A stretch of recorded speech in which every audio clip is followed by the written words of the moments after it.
We got the usual Shield of the Scion, Carne Classics, Quickening, Twin Terror.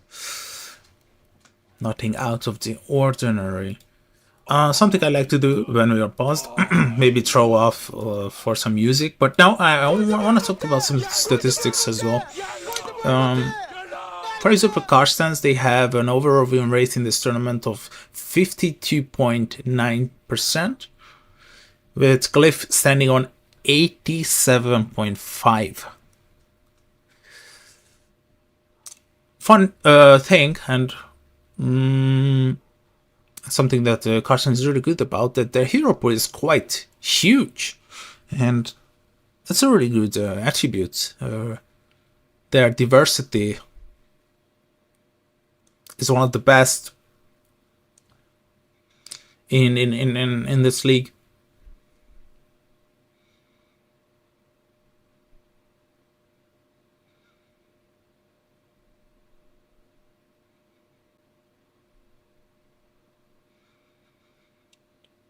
I mentioned before, Glyph has a 100% radiant win rate. Well, according to the law of mathematics, if something hasn't happened so far, the likeliness of that happening in the future is getting higher and higher. So we might see a loss here, but the Carstens, they have to do a lot. They have to work a lot to make it happen. Mentioned Carstens. Carstens' dire win rate is 45%.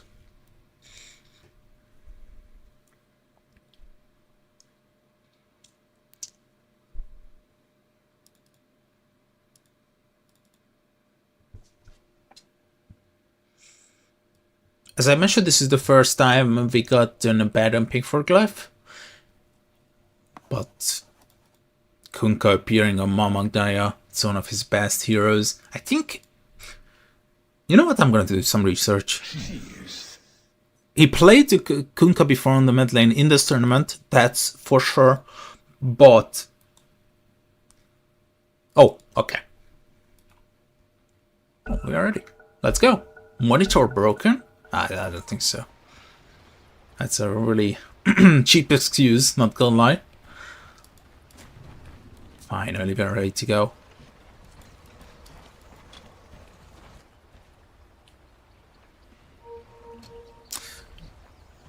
You know the meta. Radiant first 20 minutes. Really important. Just the nature of the map. The nature how shapes the Radiant side. If you look at any tournament, any matches, let it be single draft, normal, ranked, turbo, you can realize that the Radiant side in the first 20 minutes is just overwhelming, the tire. Then it evens out, right?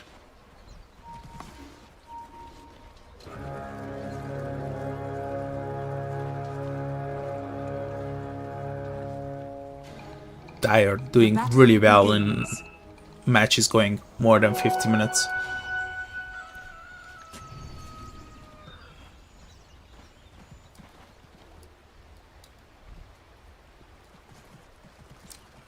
Two for two in the bounce. I did not comment on that.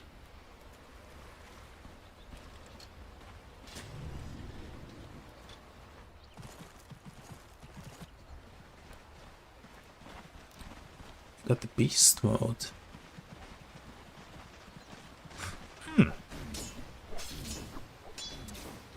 Going for the beast mode, but presumably maxing out the zoo build. Okay, we'll see how this works out. I'm really excited to see Mamangdaya. I think Kunkka is relatively does a good job laning against the puck, in my opinion.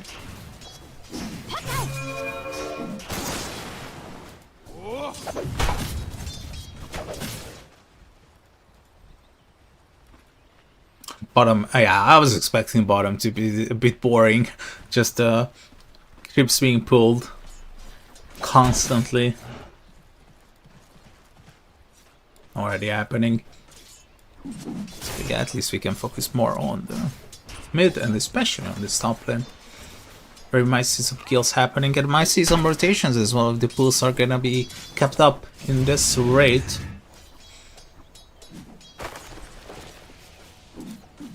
Yeah, with a great start, 9-2.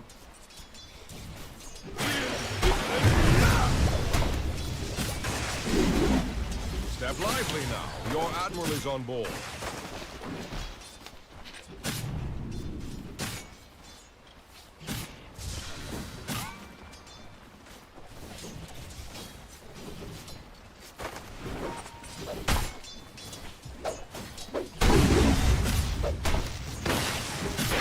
Jokem might be in trouble, they got the glimpse as well. Jokem running low, he will pop the stick, still has a fairy fire, so I don't think he's gonna be in trouble, but look at them, all of them are just burning down because of Zeal. Electromagnetic repulsion repositions Zeal, so Harder might be able to get away.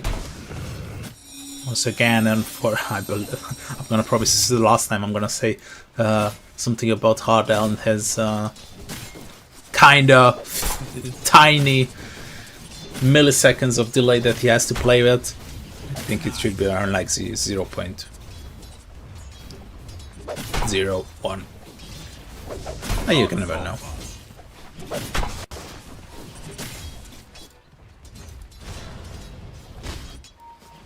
With some cities in Kazakhstan being closer to China than Europe. By Europe I mean Russia, obviously.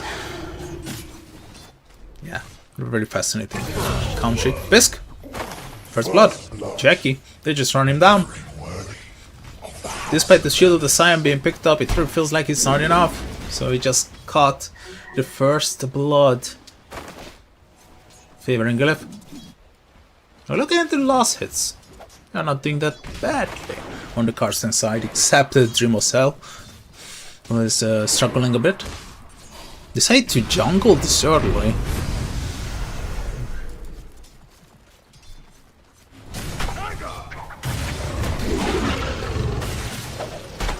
Oh, they're exchanging a lot of right clicks and spells. Jokem. Well, it's not enough. They got a healing salve on the one end, on the other only tangos. And the mighty trusted stick, as always. You get knocked. Mount Daya. Usually I like to make a statement about the Kunkka mids.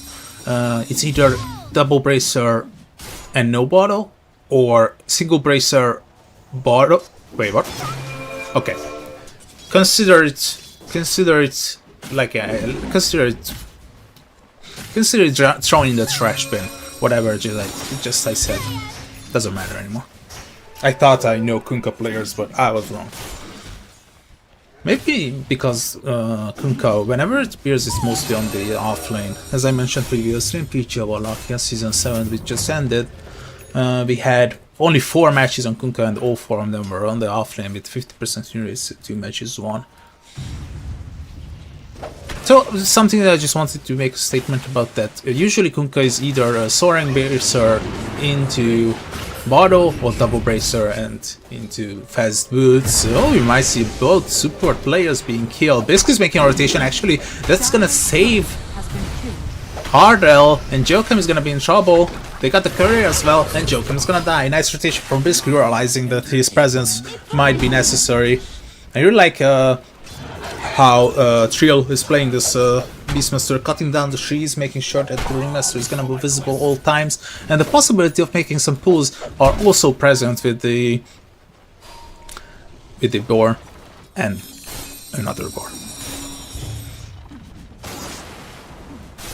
Emo, I don't blame him.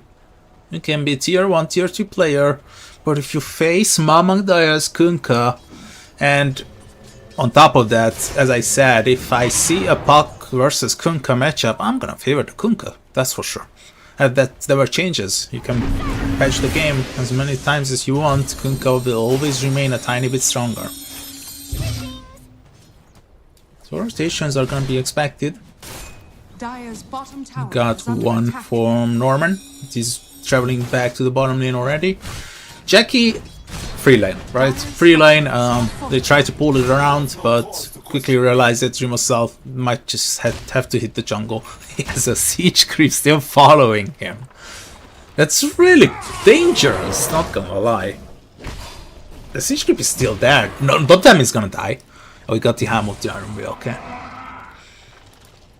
It's not gonna be enough. This siege creep stays alive.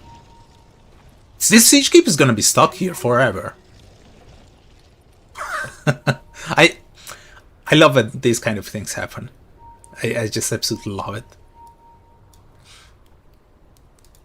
You know what? As long as we don't see any further action or actions, we will be keeping our eye on the siege creep. I'm joking. Let's jump into a lot of heroes appearing onto this Shrine of Wisdom. There's gonna be a call from Dreamercell. How is he so low? He just arrived from the fountain, but oh, very nice torrent coming out from Mamangdaya. Norman is already dead. Biscuit's big hero rotation. Now it's gonna be Jackie, only level 5. He doesn't have 6, but oh, Joker with the blast there.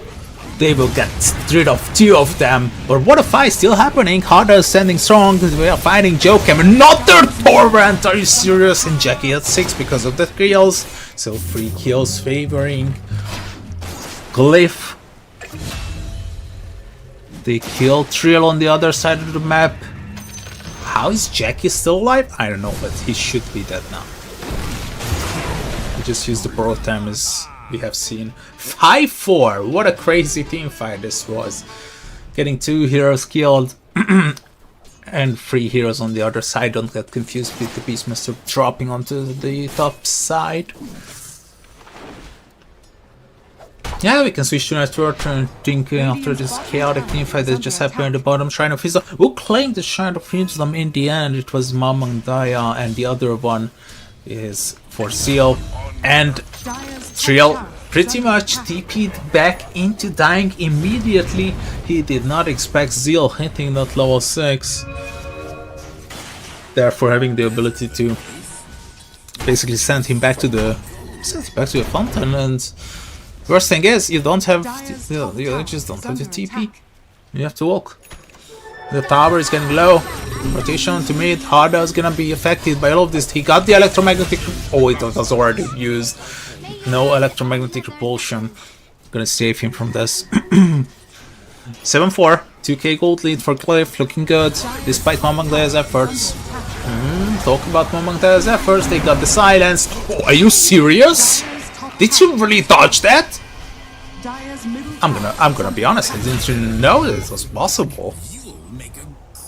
But they will still pick up Isk, and Mamangdaya is trying his best, but Emo with this AD rune is reckless. Nice trick, Mamangdaya! Oh, I was getting ready for it. But it was so close. Nice play from Emo.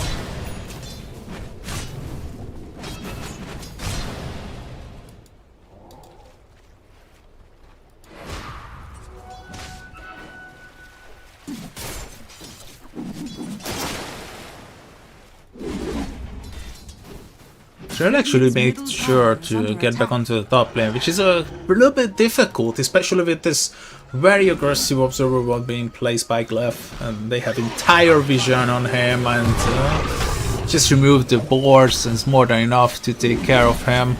Oh, the axes did not hit. That could have been a possibility for a kill. Mamangdaya is actually showing up. He's invisible, but doesn't have the boat. No ship. No help. Double dream. Oh, double dream coil. He actually hit it, not knowing that Mamangdaya is here invisible and Zeal is standing alive. Jokem is still fine. He's making a rotation, but only affecting Emo. He's gonna pop the fairy fire. Maybe they can get Jokem. Jokem, oh, he's feeding himself some tasty magic. And Jokem stays alive. Does the trick again. Are you serious? And Bisk, he's gonna just die. Glyph outsmarting, outrotating, outplaying the entirety of Karstens. Look at how low they are. Min-maxing. Gotta give credit to them. Honestly, amusing gameplay coming out from Glyph against a team who were not doing badly in the early laning stages. But now, 6k lead. after all of these exchanges, it's just... You might think it's just a little too one-sided now, talking about the financial stuff. Well, no more Wild Wing Reaper.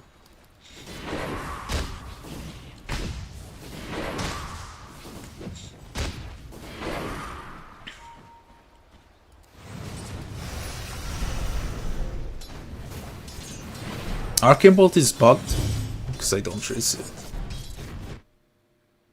Oh, he's gonna cast it, so we might see this time if it's really bugged or not. I can make a reconnection, but I don't think it's gonna change, to be honest.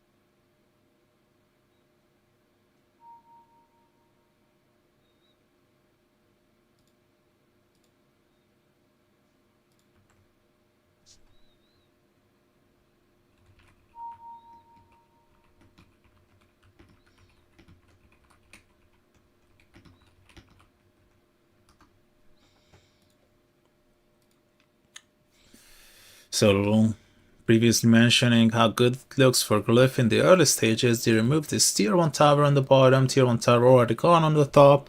I talked about how well the Radiant does in the first 20-25 minutes. Well, we can see it happening, and Glyph, they are retaining their 100% win rate so far. But a lot can happen, especially with a draft like this.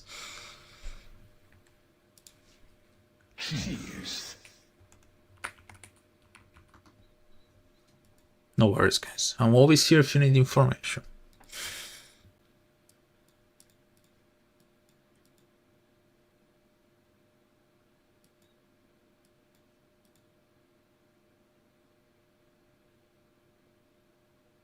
Oh!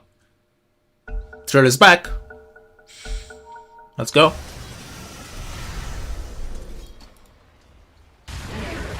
Emo. Catching up a lot with assisting in 3 kills, but he might be in trouble now. He's getting silenced. Here come, but the save from Jokem.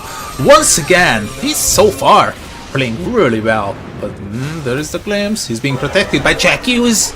What is he doing on the mid lane? Jackie just shows up, protecting people, drops down a Viphotic shield and setting up for a potential kill on Mamangdaya. Mamangdaya running low, he got 3 kills, only 1 death. You would love to retain that, and no. Hardell, they will just keep on moving. Impairment arts connecting, slowing him down. The damage is more than enough, and the rotation from Jackie is something that Carstens did not expect. 2 kills additionally, and they are looking at this tier 1 tower. Dire structures are fortified. Well, Glyph is doing what Glyph is good at. Dire's middle tower is under attack. And I gotta give credit to Jokem. I mean, not just because of the plays. I mean, they are nice eye candy, they are nice treatment for us viewers, but also the numbers. Like 8 assists, 3 kills, 2 deaths. You might wonder, okay, 2 deaths, half of the deaths is him, but it's him doing the work, so he earns the spot to die a few times. And Trill, he's just farming under vision. He has no idea about it. But they make a kill on the bottom lane. Jackie is gonna be killed. They dunk down on him. What happened to the burrow time? Oh, it was not available, but it's gonna happen something similar on the top. Emo, no mega kill streak now. Jackie is actually was really close for a sub 14 radiance. That could have been insane. Carstens are definitely happy that they could delay that, but Carstens, they are definitely facing some problems with the map. Is kind of reduced for them. They are losing a lot of room of farming possibilities, in my opinion. So the fact that they killed Jackie here was really crucial, but losing Trill at the same time, not ideal. We'll have a Radiance on Mawang there as well. Yeah, that's the old school. I mean old school, like 5 years old? Yeah, 5 years old Kunkka build. If you play it from the mid lane, obviously. We'll have the pipe on Dreamer Cell. Yeah, kinda. Absolutely justified by the heroes that they have on the Radiant. And what kind of... oh, the classic. Midas into X, just the usual. So no surprises here. Emo.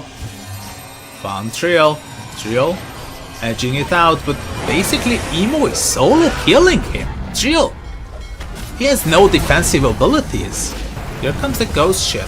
They got the bug. This is a really good chance to kill him. Oh no, the arcane road should connect. Yeah, this is gonna be killed. But the Radiance is gonna be assembled on the bottom side. But if you don't care about that, because Mawang is still fighting, and Mawang is gone now.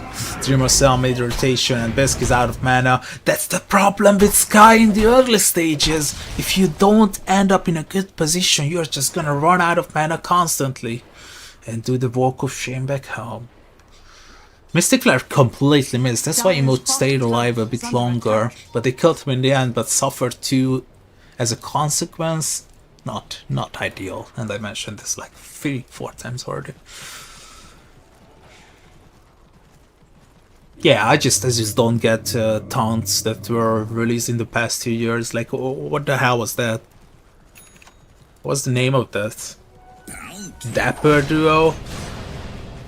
The Guardians of House Avernus never miss a beat? How is that lore specific or lore related? Like, I don't know. Maybe it's just me. Maybe it's just me. Dire's top tower is under attack. But we got a really entertaining first 15 minutes. And Glaive, they are just... yeah. Glaive Radiant side. Chances, Carstens. Let's see what the game is telling us. Oh. Let's close this window, rather. At least the experience difference is only 5k, which is not that bad. We got an X on Trill. I mean, if you hit your BKB timings, yeah, that's a really smart switch from Mawang there, not gonna lie. Going for the Radiance is a tiny bit too late, so you need that BKB, or you need those BKBs. Need that BKB on Mawang there, need that BKB I think on Dreamer Cell as well. I need that BKB. It's gonna be the blink and the smoke up with electricity immediately. We might be able to get Zeal though, but you can never know where the Ringmaster is residing. This should be a kill. This should be a kill. There's no way saving him. There is no way that he can be saved. Yep. And they might go for the Ringmaster as well. Joker might be in trouble. They place down the sentry. They see him. They got the glimpse in 2 seconds. Not even necessary. They will get 2 very important kills of Carstens. I was thinking about Roshan immediately. Roshan is on top. Maybe they can invite the Beastmaster. They got eggs, but I don't think 25 seconds is good enough. Emo, gotta be careful. He knows that the rotation is coming from the top side. So it's only Hammer Smasher or Tomato, whatever you want to call this guy. You want to sell? Maybe I misclicked. It was actually a good opportunity to make a call. Whatever. Mistakes have been made. Let's forget about them immediately. That's what I usually do as my coaching process. If you make a mistake, get over it. Like, it happened, I don't want to talk about it anymore. You should not take any additional seconds, 30 seconds of your lifetime thinking about what kind of mistake you just made. You can think about it up to the game as end and you watch the replay to actually educate yourself, but now it doesn't matter.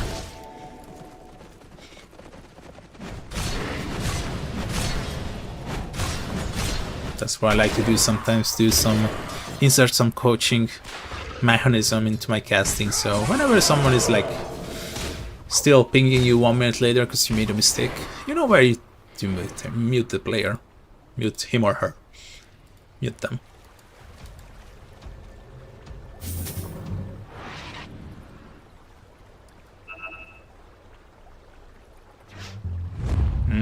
Another smoke. We got a new item. BKB on Mamang Daya. And the smoke on Glyph though. This is interesting. Because you might have a meeting point here. They got good wards here. This should be dire-sided. This should be dire-sided. They have a really good ward here. And that's a wasted ultimate. And now, once again, the save is gonna be there. The call is tiny bit late, but they're standing in the macro fire, which is not ideal. Here comes Emo, a stream coil onto multiple people, and they are just getting low on car stands. They lost their Zeal Brewmaster, but the others are dying afterwards. Emo is just dealing way too much damage, and Jackie is standing around. They were in the macro fire as well, 2 heroes at least, and Jackie is just burning them with the Radiance, and Emo is still chasing. Ardell is gonna be the next one. There is no way to... Oh, actually, Glimpse sending him back. He's gonna be okay. Yep, Ardell's fine. The other one escaping is Bisk.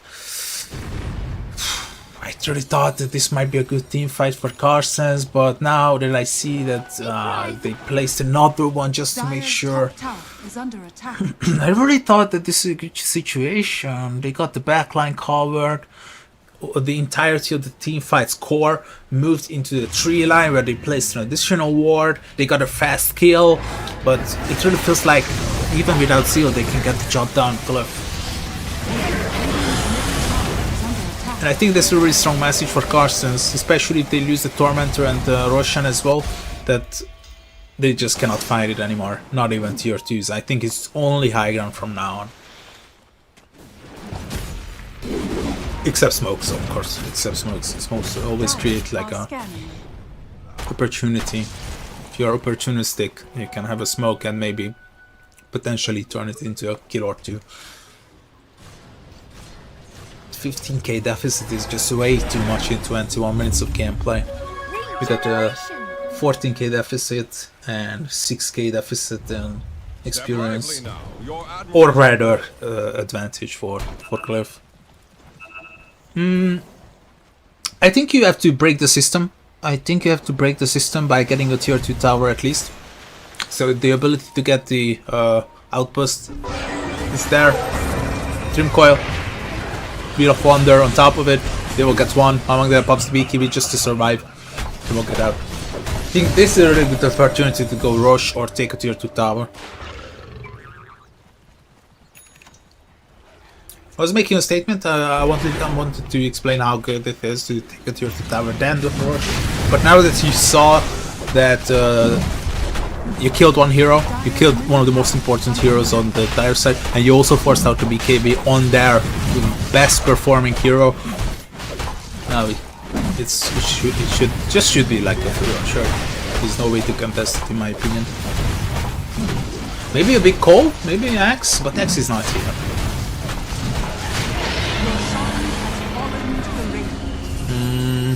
Remo's still arrived, but he's late to the party. Primal Roar onto the backline. Maybe they can get this Joke Cam Ringmaster, but he's buying so much time. Emo is gonna be in trouble as well. The call is gonna be there. Maybe they can kill him. The donkey's not available, but the face shift will save him. Are you serious, Emo? He gets out alive, and Hardell and Remo's Bisk is dead. Bamang is the last one standing, and it's just all gonna be a team wipe.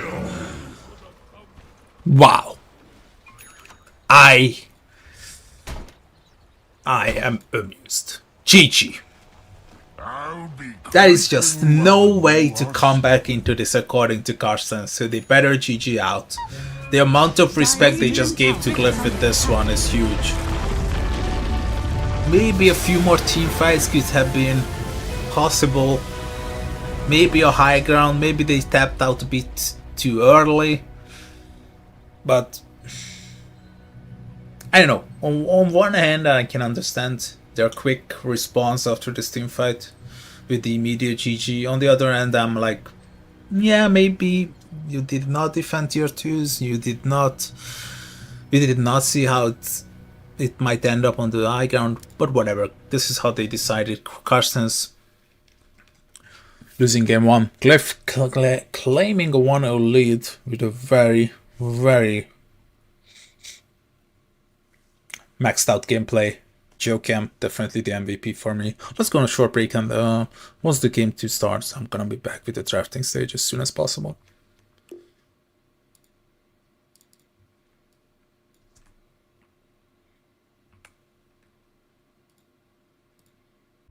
Don't ever forget you're golden. I will find the light in your soul. I'll be there. Never leaving you in the darkness, even when you're out of focus. I will be the light in your life. You'll see it clear. I'll be your inspiration, 'cause I know that you'll do just what you're told. I'll be your heart and temptation, 'cause I know that you'll make it on your own.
So getting a first blood potentially might aid you well. Getting a first blood in a core like Storm or with Richer can be absolutely profitable. Problem is, you don't have a good lineup for first blood. No stuns, but a nice setup by disruption though.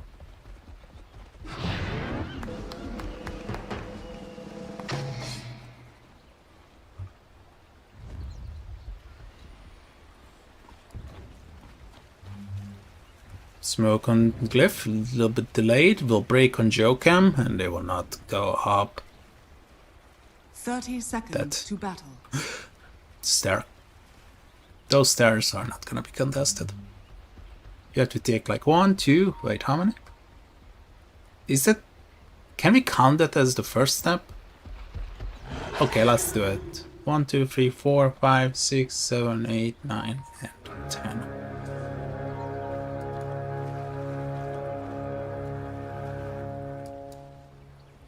The battle begins. You might have a meeting point here. Disruption coming out. Jackie denied the bounty rune. So they will get...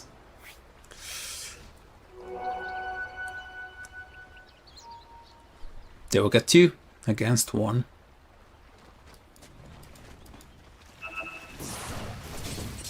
So mid Beastmaster were right about that. TA safer as usual.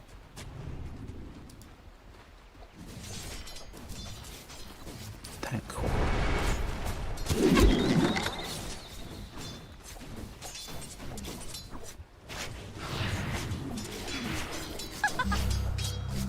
In a game like this, you might think that maybe going for the power shot, against a tanky hero like Darlord and Beastmaster.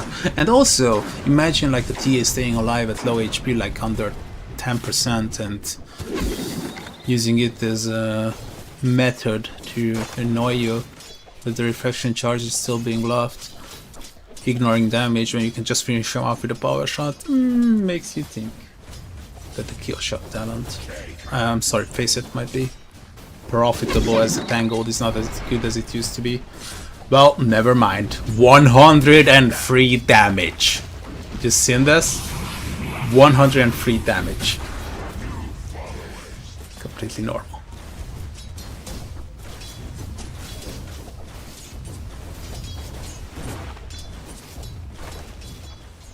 That was insane, by the way.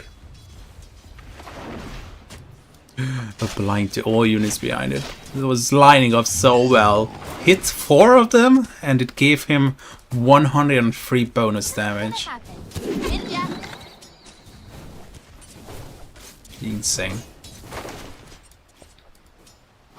Maybe it wasn't nerf. Maybe it was just my imagination. Sometimes I have these dreams about things happening, but they don't really happen in reality.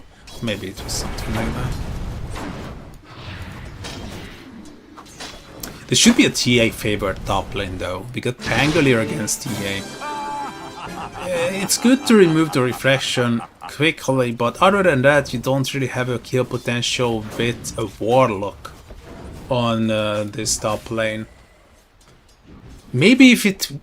I don't like this. I'm gonna be honest. I'm actually surprised that they managed to swap and put Hardell on top. I'm sorry, Narman on top and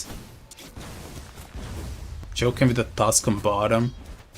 I was thinking the other way around.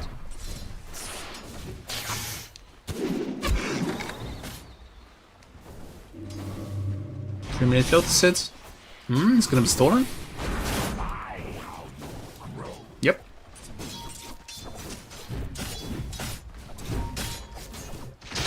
Resources are important. TP onto the bottom. Norman, can they make this happen? No, I don't think so. They just don't have the damage. Oh, they're just right. And Jokem is gonna be first blood, actually. Standing away. Too much in the center of it. Oh, Tangled once again. A few more reckless from Jackie might just be enough. He's gonna pop the Wintron. Implement was slowing down on him, but the Arda is running out of mana. And It's summoning this weird scarecrow. That is really disturbing, not gonna lie.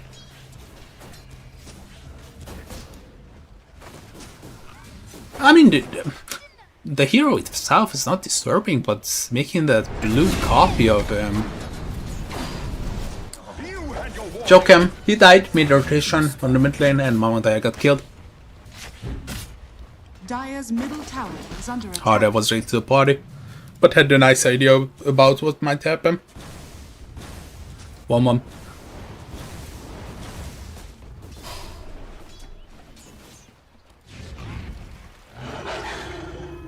Mamandaya coming back.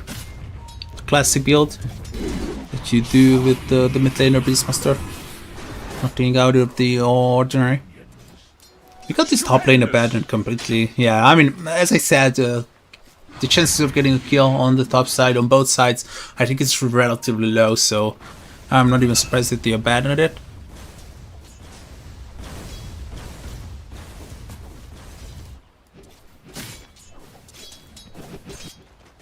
Stacks being made by Emo. One of them is successful, the other one is not. Got the soaring already.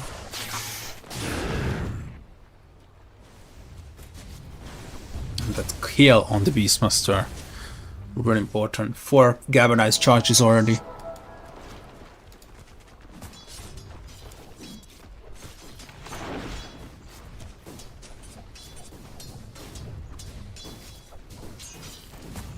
India. Nuh-uh. Dire are scanning.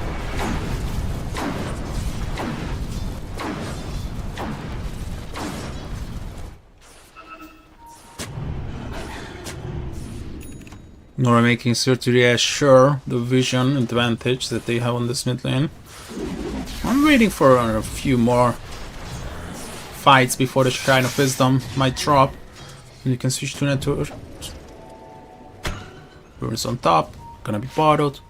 Dire's 3-man middle rotation tower is under invading, potentially the triangle to find out if they are making any stacks or not, and guess what? Ta-da! They are making stacks. And it's gonna be taken immediately. Mamandaya, there's nothing he can do, he's on level 5.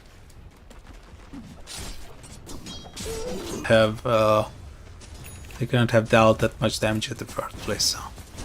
Thus, therefore, afterwards the opportunity to get a kill wouldn't have been there.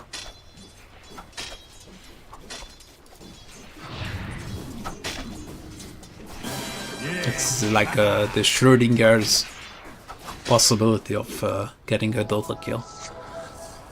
Well, on two kills so far. Talk about the kills. Only 2 kills so far after 8 minutes of gameplay.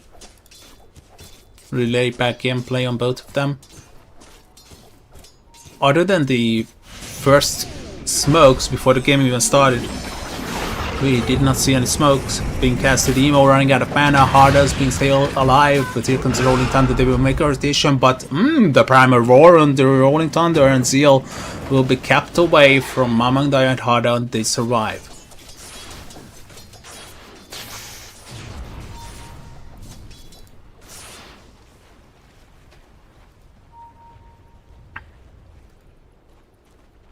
Well, in a game like this, it's not even necessary to consume the Black Grimoire, right? Like, you're gonna get level 6 half a minute later.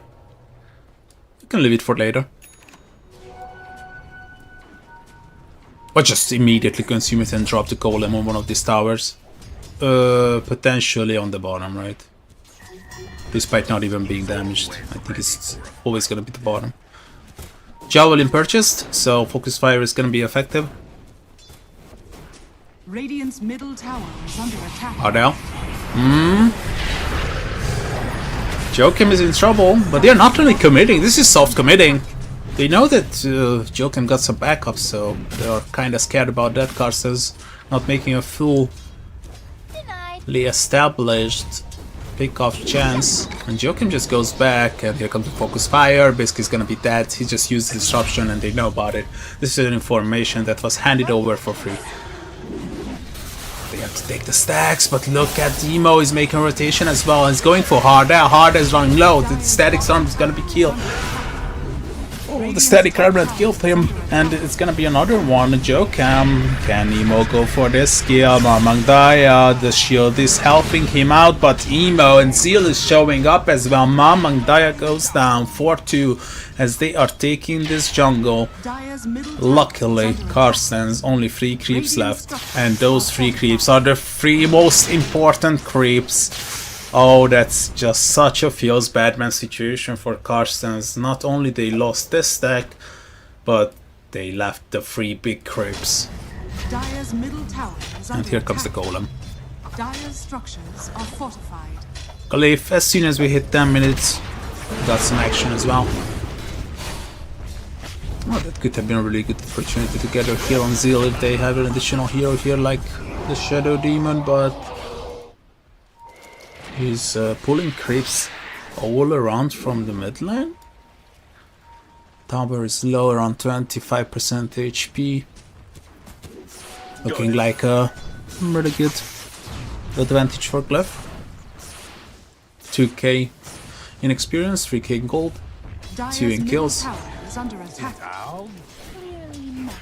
Usable for Pangolier, usually we see Spirit Vessel or Dire's the turret old school has been build killed. Diffusal Blade approach. Radiant's top tower is Trust under really well with attack. the Swashbuckle as we know. Dire's middle tower is under attack.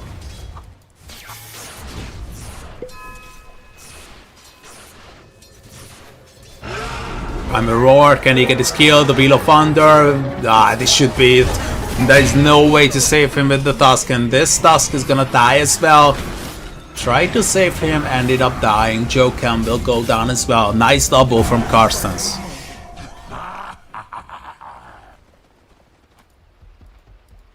Not gonna blame him, I would have tried as well. But Primal Roar, as we know, the strongest reliable stun in the game. Radiant's middle tower is under attack.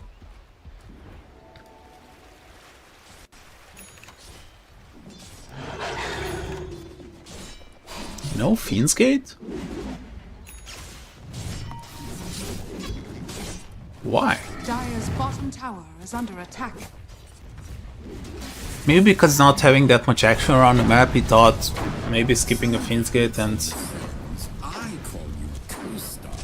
getting some levels into the other spells can help him maintain a better farm.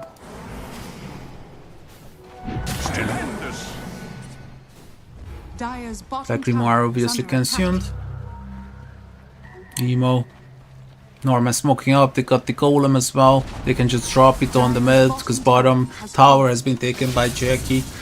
And they are invading this triangle again. I don't think Carson is gonna make the mistake for the 3rd time in a row. Yep, it's empty. Leave it empty. Best juicy from Emo. They drop the golem just to make sure they will take down this tower.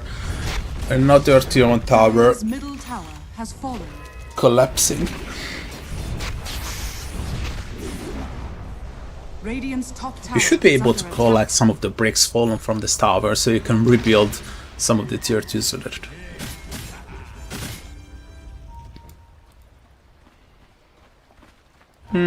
calling them bricks is a bit of a weird statement, more like remnants.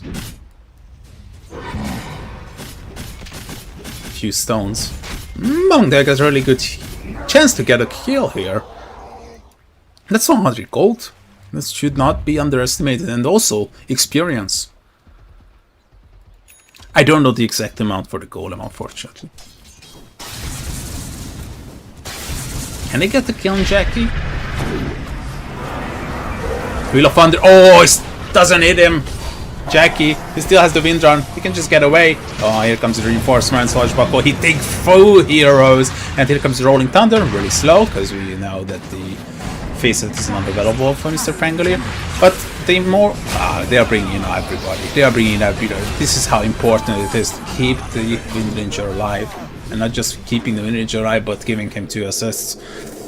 Glyph. And they are making a massive rotation to the top side.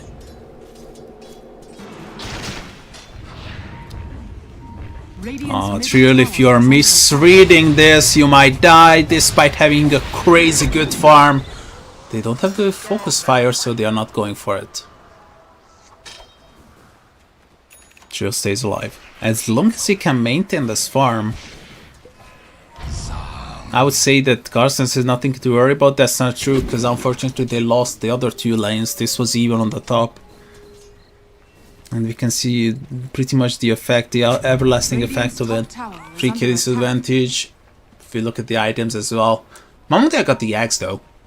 So that's why they're smoking up. Let's see if they can find anyone. Maybe Zeal? Maybe Norman? Oh, it was a... Why didn't you go full distance with the wild access? Mama Gaia. A tiny mistake.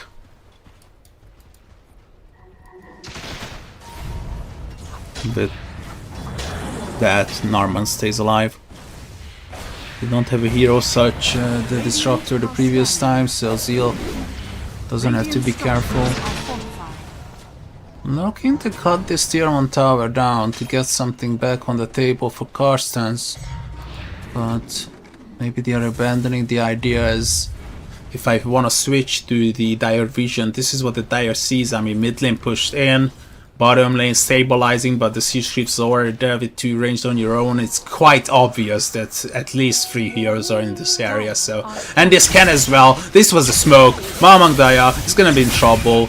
He just got the X though, so he's stayed really tanky, not gonna lie. Manga stays alive on 80% HP and Tardell's gonna be killed instead. Oh, they will get another kill though. Jackie picks up the Shadow Demon, but Emo, that was the primal roar, and the axe damage is really decent, but also, oh, here comes the Rolling Thunder, Mamanga on the cliff, and Trill all of a sudden, which we thought might be a clean early 16 minutes. He dies in the end. There is no way to kill Dreamacello. I doubt that you have the ability to kill him. There is no way. There is no way. Well, that's an entire team wipe. 5-2. Dire's top tower is under attack. The power of the diffuser blade, right?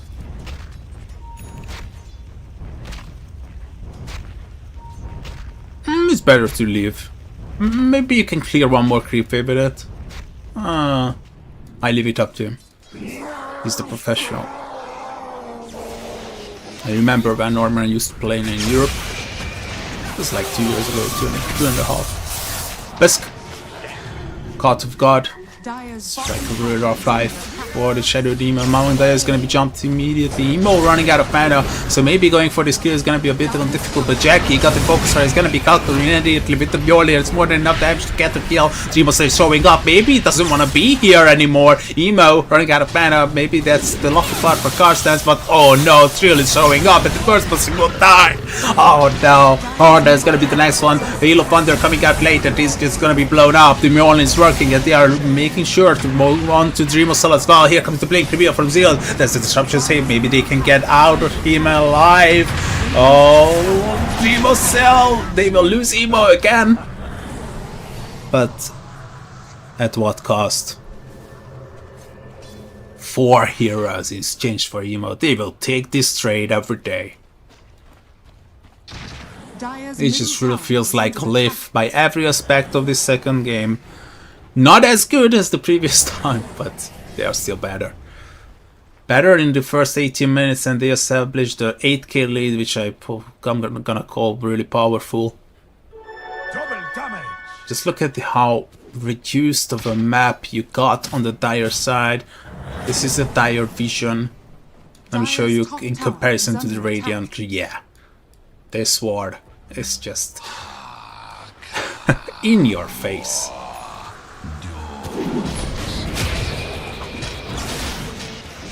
Norman, I don't know what he said, but something unintelligible. I have no idea. Casting some spells. Emo picks up the Aegis. Died 3 times already, so better not lose. Better not lose any more galvanized charges, right? 13 it should be. with the level 2 ball lightning. Radiant's bottom tower Which blade is under about to be attack. finished. Shriel still got a decent farm, not gonna lie. He died 2 times, but it really feels like he needs a BKB. He's gonna double down on this blink.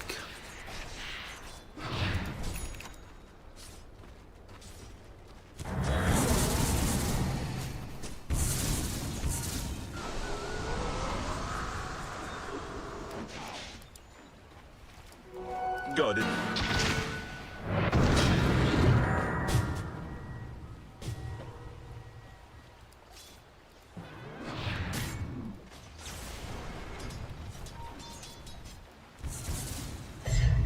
Tormentor? Your road to the 10k? He's gonna get it? It's Norman. Upheaval. Dire are scanning. Bonuses. Shrine of Wisdom in 20 though.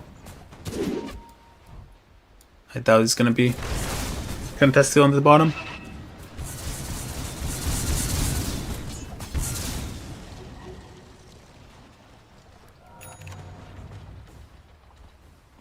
That's a really strong message. They're pushing out the top lane and still holding on to the mid.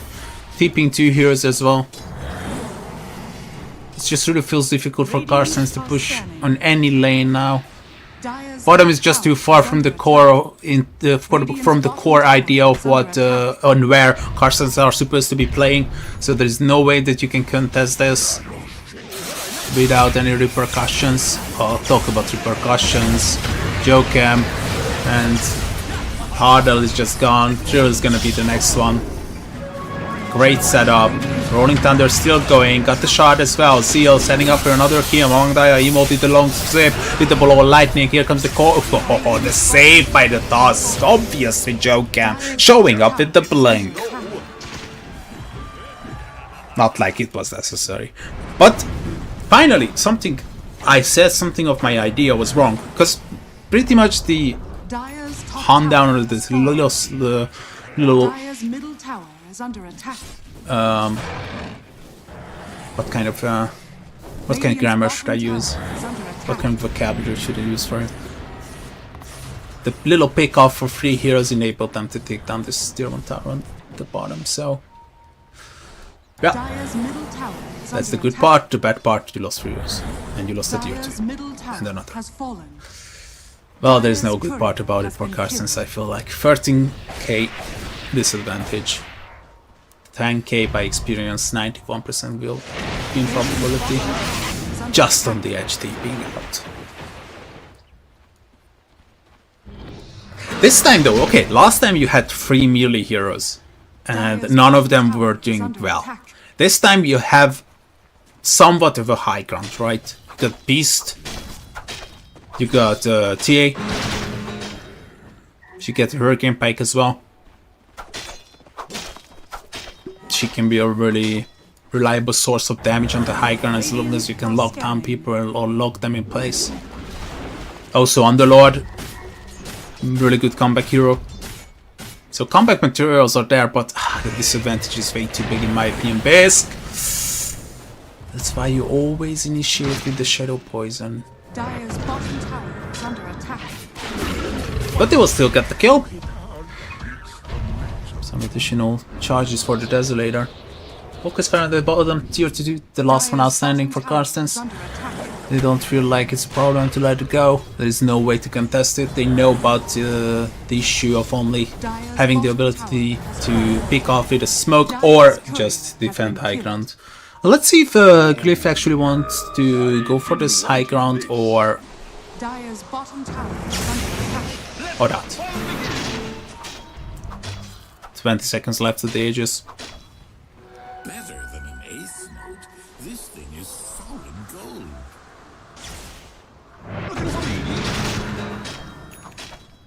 Whoa, what'd I miss?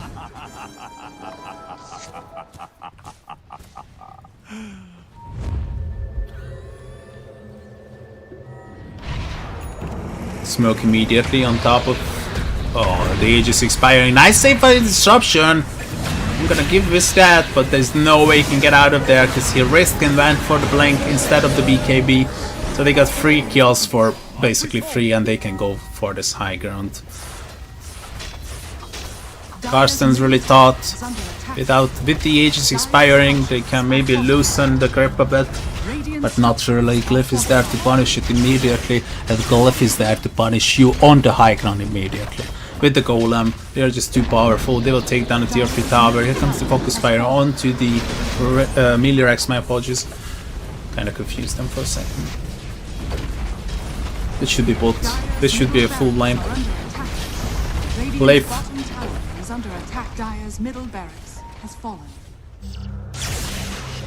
Dire's bottom tower Not gonna walk is under away attack. empty emptied, taking down 2 heroes and an entire lane as well. That's why I did not really approve this blink purchase.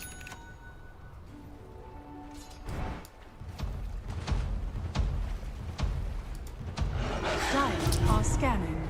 That was really funny.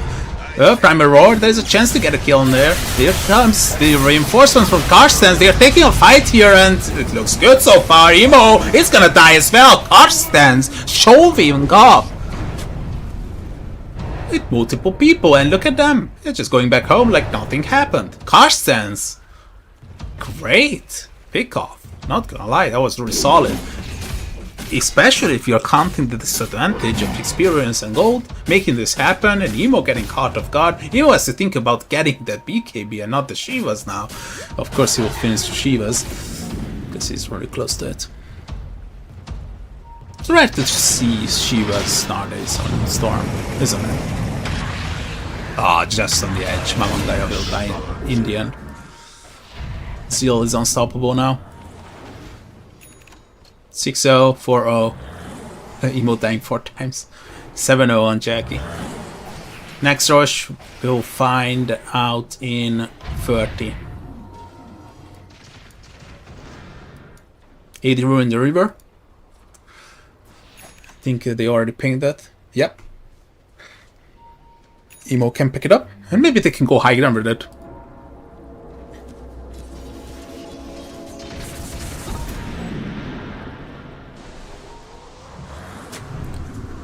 Five more seconds, we'll find out when Roshan is gonna be back in the pit, or not even wait for that. Jackie decides to throw the focus fire, Norman throws the golem, upheaval, and there's no way just to contest this. Spawning all of those imps as well, blowing up.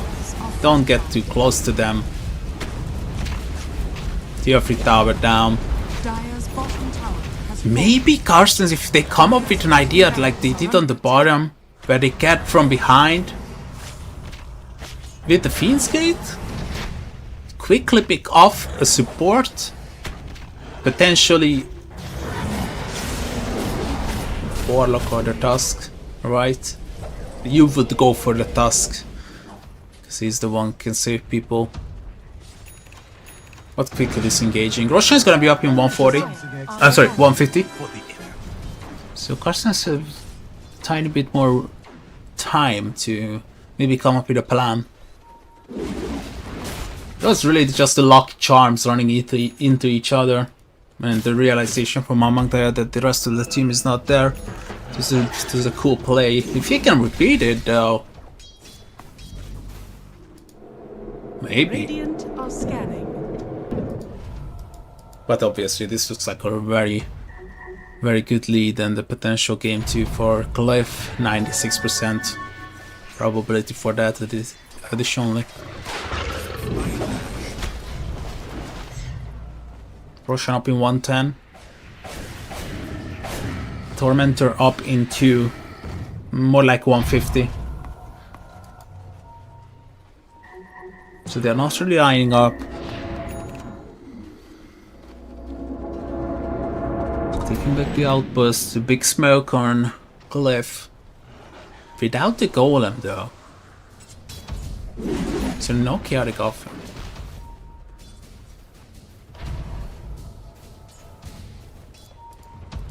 Got some blinks, they can definitely initiate on Karstens. They just have to choose well. Make their picks. Time for taming. Carefully.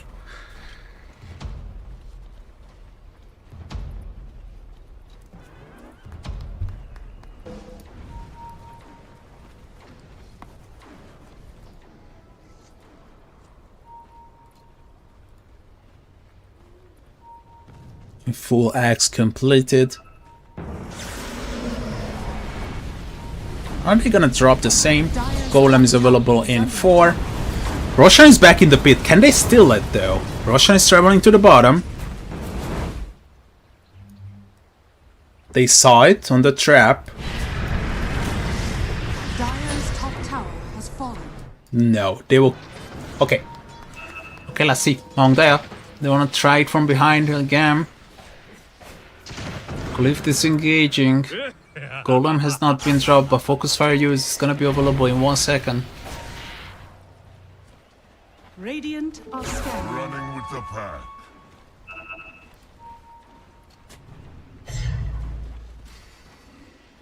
They can do a good bait with this illusion. You don't necessarily expect Beastmaster illusion, right? Just to walk up to you. Tormentor is back as well. Whoever takes this team fight might steal Roche and Tormentor as well.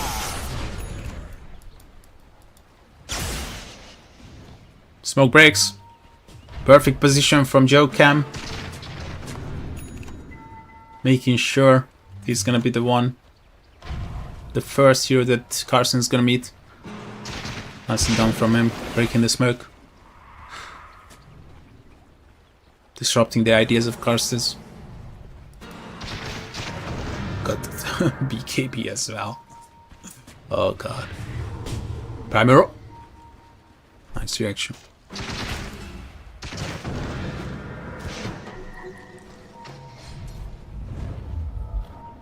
They have this stronghold here, which is hard to approach. I mean, 5 traps. You got Shadow Demon as well. A very scary Underlord. That can show up anytime, like a...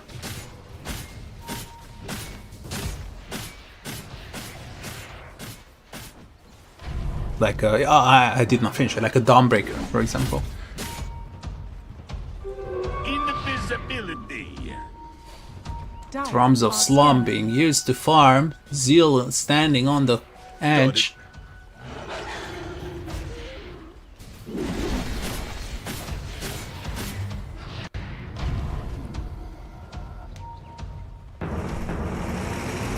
Here we go, Zeal. Committing. They would jump onto the Shadow Demon immediately. The Glimmer to be still gonna be good enough to save him. 45 seconds without Besk. He has buyback available.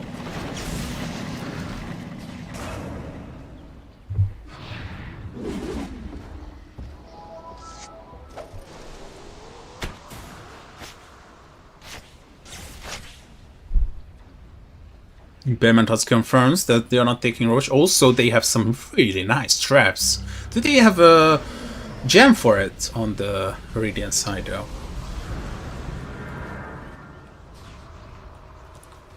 Let's take a look at that. Yes, they have. It's on Emo. And now they seal them all.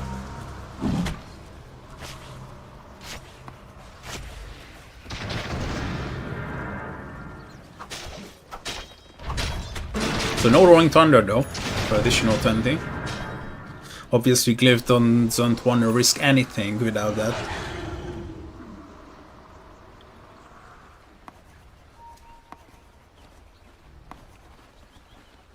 You got Hurricane Pike now. Still, Trill is still risking not going for the BKB. In my opinion, I think it's mandatory this game. Maybe he can get around. Maybe he can get around it. Maybe he can get around that purchase. Maybe he can get around that investment. The monetary stuff might happen otherwise, but this is a big rotation. Not necessarily the TA that you want to find first, but rather the Shadow Demon. Is saved actually by the Hardell will be killed. Disc is gone. Trill is trying his best, but what a complete shutdown coming out from Glyph. Not even losing any HPs other than the Warlock losing like 25-30%.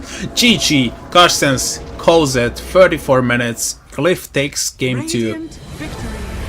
And Glyph with this, with a 2-0 victory, they are in the upper bracket finals. And Carstens dropping into the lower bracket. Carstens were holding better, but this is the best they could do today.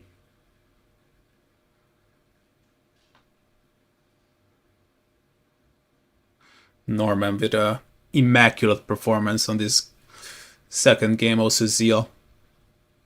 GG. Let's go on a short break, and we are coming back with Young Galacticos versus Interactive Philippines in 59 minutes.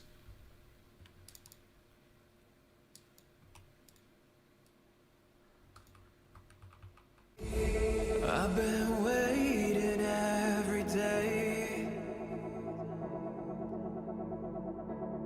and I thought that I could change for you.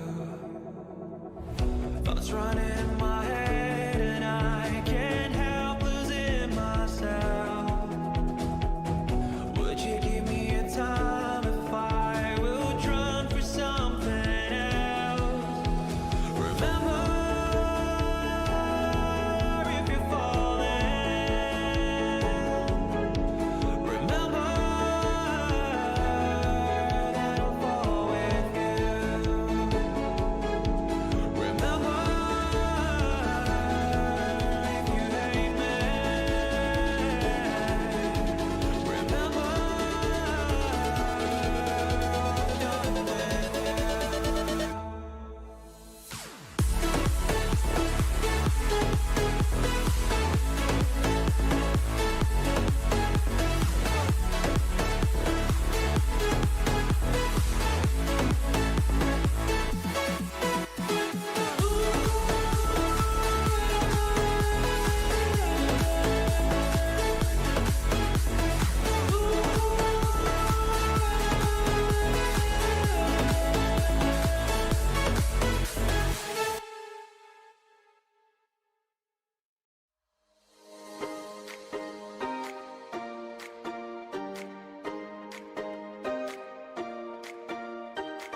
I recall the past again tonight. It's in the front of my mind. As I fall apart, you begin to cry. The tears are making you blind. The future's far away, but I'll stay. I'll stay. Just take a leap of faith. We'll find a way for you and me. Can't look back and run from what I feel inside. There's no more time to hide, because I feel again. I feel again. Oh, now I feel again. We're bringing this back to life.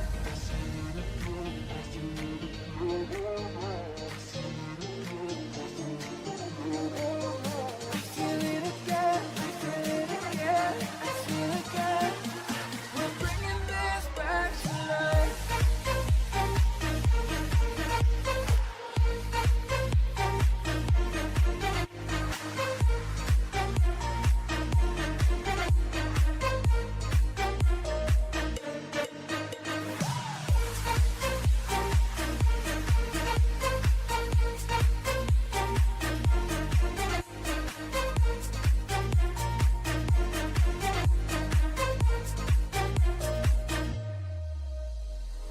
Help me find the right words to say to get us back on our way.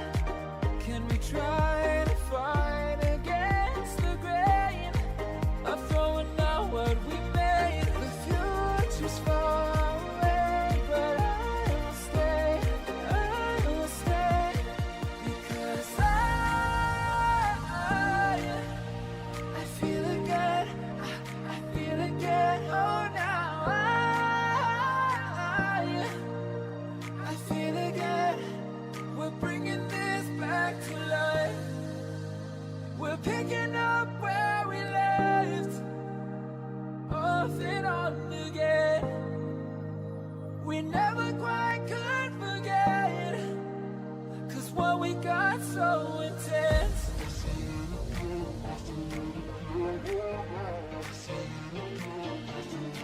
I feel it again, I feel it again, I feel it again. We're bringing this back to life.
short break. We have some air connections. Nice. If you ever been wandering around this Google Street View or some pictures from the capital of Myanmar, you can obviously see why the Burmese team has why the Burmese team have a lot of disconnections. I mean, the wiring on the streets are absolutely insane. Like, it's just something you have to see for yourself. I believe in person. Wait, what?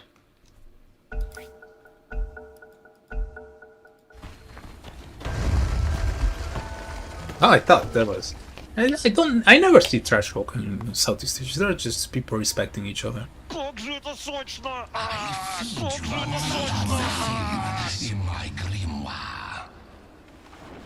Ой-ой-ой, залепа.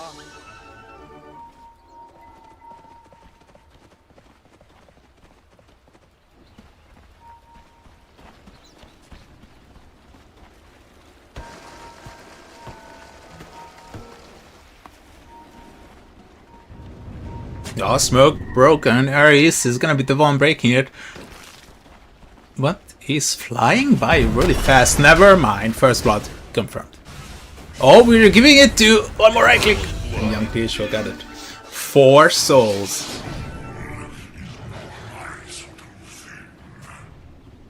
"30 seconds to battle."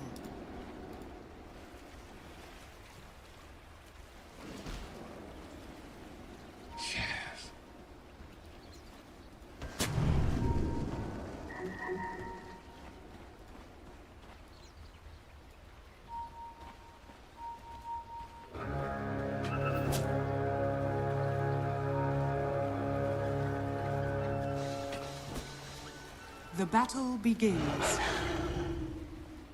3-4-1 on the bounties, so capitalizing on the kill, the first blood, and claiming one additional bounties for the Radiant means 1 less bounties for the Dire. Great start for Young Gun. Yeah, but they found the observer board, which was blocking the camp. Maybe they were in a rush and that's why they placed it there. Maybe they needed vision as soon as the smoke broke on the Jakiro. Maybe that's the reasoning behind why they placed it there. This is actually very unique. I mean, obviously you see it a lot in normal games and pubs and ranked games and turbos and single drafts, but in professional stages I don't think I have seen Marcy Slaughter combo this year. Some lags I'm experiencing. I mean, I'm far from Singapore as well, I believe. By the way, the server names are sometimes misleading because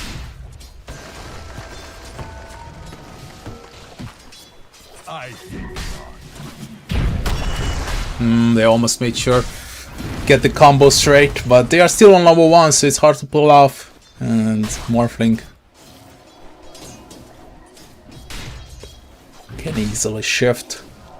Got the stick as well.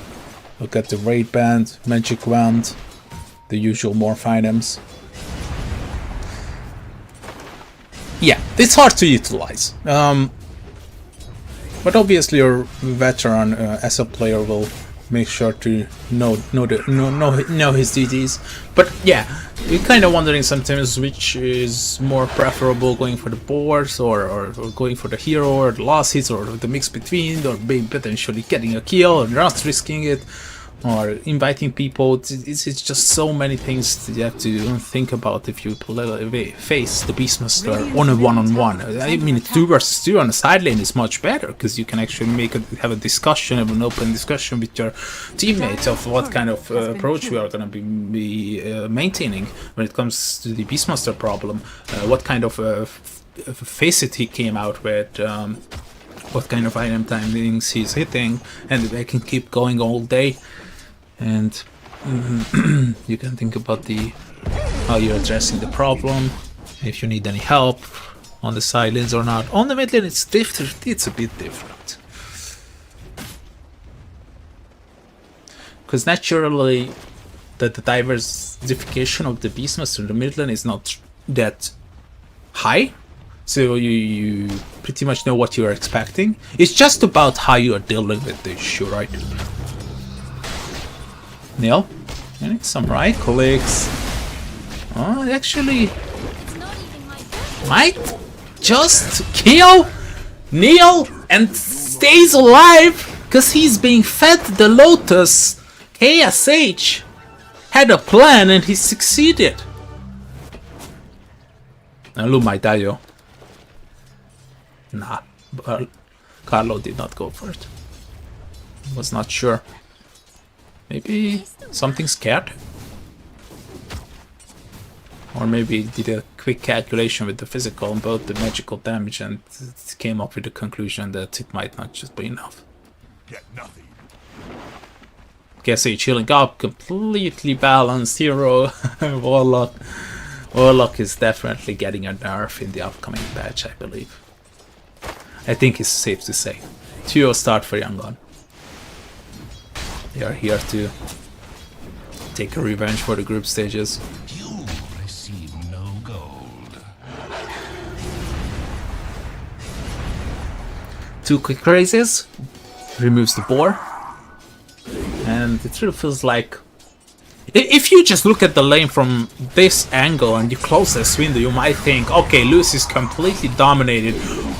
And potentially killed as well. A solo kill by Young PH. Insane. Even though he dies, I mean, I think he bowed out. No, he didn't. He lost a few chunks of gold. A few gold bars have been lost. A few coins. But yeah, once you bring back this window, you can see that they are actually really close. That's something I wanted to say. But as soon as I put the curse on poor Beastmaster, he got killed immediately. So Lewis, I'm so sorry. Young Page is back on the mid lane as well. Skill the Requiem, which is weird. This is my shout.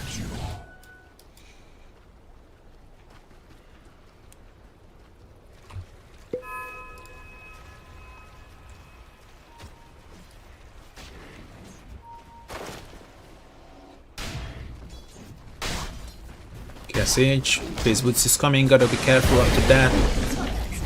Pushrack, KSH, there's gonna be healed by the Shadow Word. As long as the Warlock is there, he has nothing to be scared of. Rotation to the bottom lane, they're inviting the Marcy because Luna is in trouble, is gonna be killed by Ares. Nice rotation. Coming out from Ares first, then after the invitation for skill A to the bottom. That was a nice realization from Ares. Gotta give credit for the rotation. 3-2. We can switch to network. Let's see how we are standing. And yeah, I mean, close and losses, but these 2 kills are definitely helped Young PH.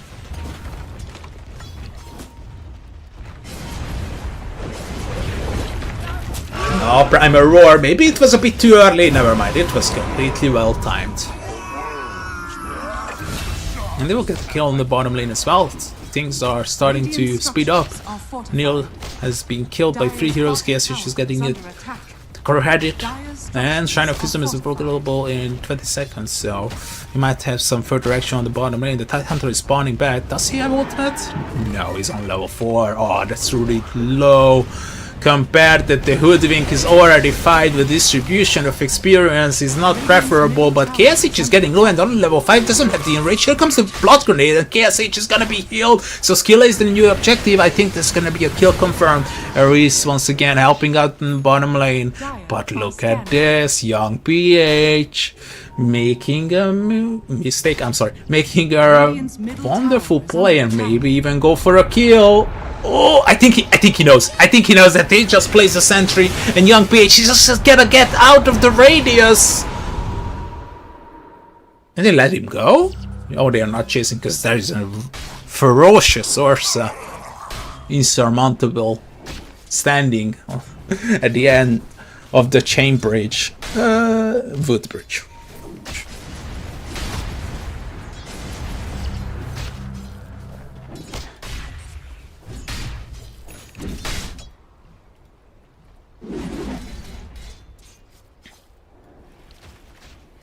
Radiant are scanning.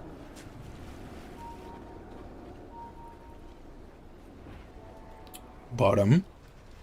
Runes, some stacks are being made as well. 1, 2, Radiant's 3. middle tower is under attack. Something I'm always missing from Beastmaster players, and I don't know if it's a hard criticism of them or just maybe me not seeing into their line of thought that much, that they're not really stacking for themselves. The ability is certainly there. I mean, have the boar stack for it. Okay, he has some, but I think it was Carlo. But you can always have the possibilities to stack with the boar. It's much better than to. Oh, they thought maybe they can surprise Jed with the pick me up. Face it, but nah, the reaction on him is just way too quick. How old is he? That he has such a good reaction. Obviously, it has nothing to do with an age. He's the only one, together with Neil, that do not have a Wikipedia page. But there are so many sites you can still check out his age. Cyberscore, DLTV, Drag Dota, right? esportsearnings.com. Perfect. Beautiful. Middle tower is Nice combo. I mean, burned 2 ultimates, but completely worth it. It's an Earth chaos which is gone. Almost 300 gold. And some additional experience. Remove quickly the mid tower as they consume the black grimoire there with the black book. And Loon summoned his golem to take down the first tier 1 tower of the game, and another one is going to be taken down more than likely, but the rotations are really tense. They are here to fight. Skill is showing up, and they are expecting the masses to arrive to the bottom lane, because they are backing out like they were completely aware of the situation. That was interesting. Maybe they TP'd. No. They got a nice game sense, I guess. Like, why would you abandon a tower on 83 HP?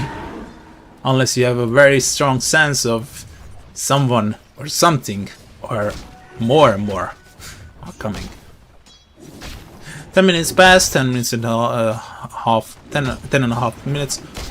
And we got 4 kills for Young Galacticus, 5 for IAP, an even game on gold, and experience. I believe there is a tiny 400 experience favoring the tire.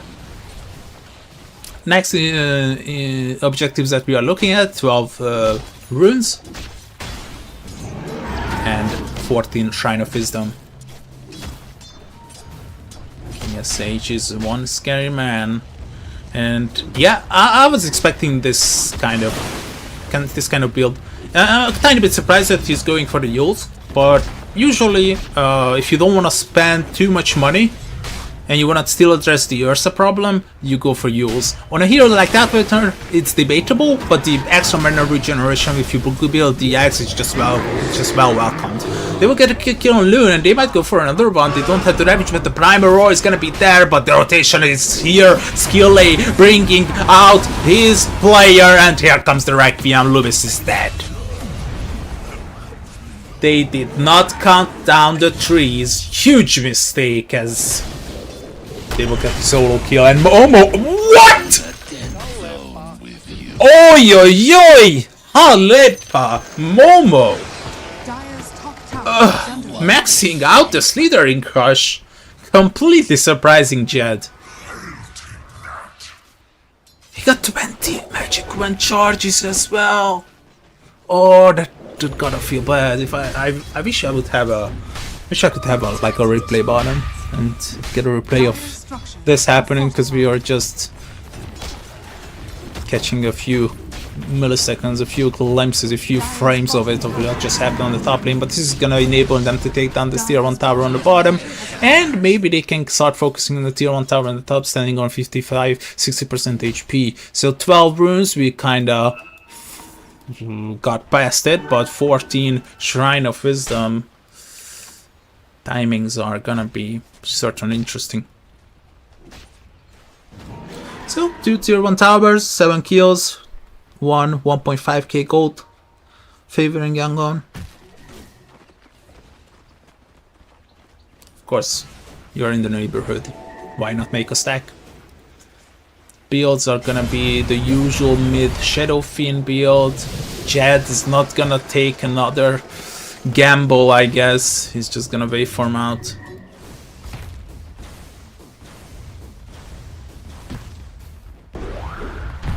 Yeah, I mean the calculations, you're using you're losing agility, you're gaining strength, therefore you're gaining HP but losing armor. And we all know that the physical damage of the Slardar, how it can be calculated with the corrosive. The ultimate and bashes. I mean, sometimes you just make a mistake and that's it. Jed. Smoke. We got the Golem. We got Requiem. And we got Shrine of Wisdom action, as I mentioned previously. We got the Radiant Scan, and they are obviously aware of the situation. Momo quickly double hitting and Young PH getting the kill with the Shadow Rays. So, Shrine of Wisdom stolen. And maintained on their side as well, I guess.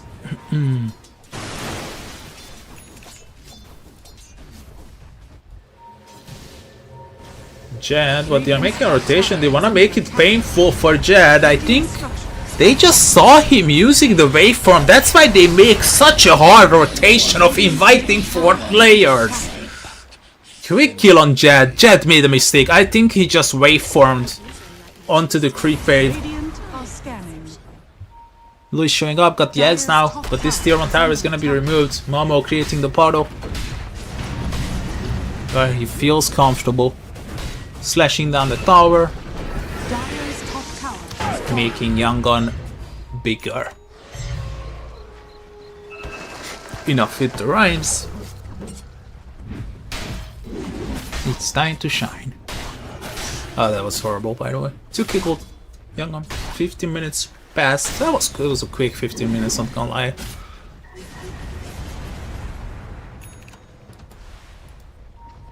Relatively.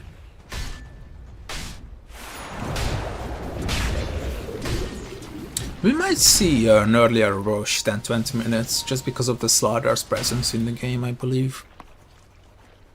With the corrosive haze. You got the Shadow Fiend, you got Ursa as well. I mean, definitely. We might see an earlier rush than 20 minutes.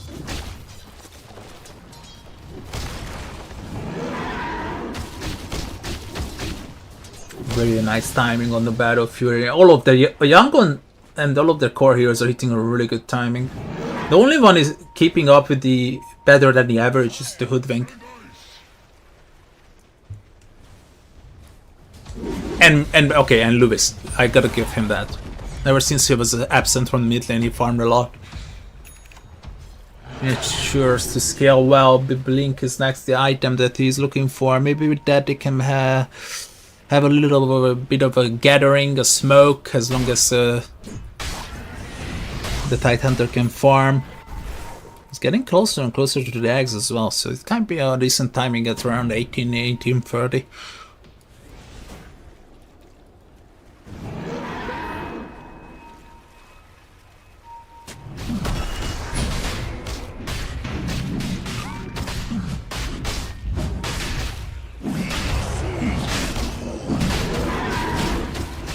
Yeah, mentioned the rush, they will take it immediately.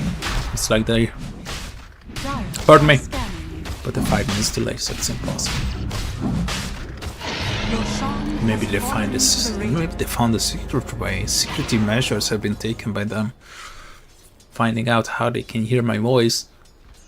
Not like it's they need it. Only level 7. Look at the contrast. Like 14 on Young PH, 7 on Ares. That's insane. What's the experience difference? 5k, okay. But it weighs heavily on Ares. I gotta give him that. He has balls. Just walking up, taking the tier 1 tower, finally finishing it. Don't forget, IAP won against Yangon in the group stages. The lead is certainly there, but 2k in 18 minutes is like 55 to 45, Radiant's middle tower not is under 67 attack. to 33, in my opinion. 5k experience is decent in 18 minutes. Momo, this is gonna be a free kill. Aris was basically asking for it. He was wandering around this land of... That right click dealt like 450. Just a punch.